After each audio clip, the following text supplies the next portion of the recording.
السلام علیکم۔ تختی نمبر اول، مفردات، اکیلے اکیلے لفظ کو مفردات بولتے ہیں۔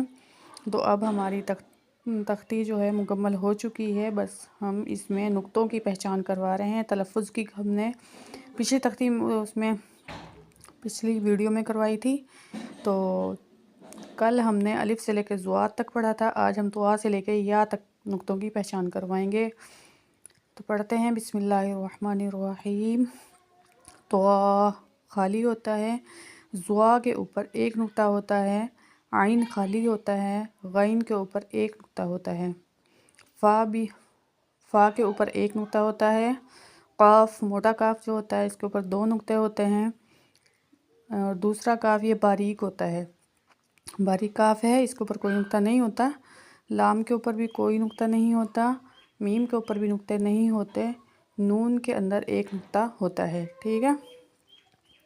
واو خالی ہوتا ہے، ہا خالی ہوتا ہے، حمزہ ان کی اپنی شکل ہوتی ہے، ان کے اوپر کوئی نقطہ نہیں ہوتا۔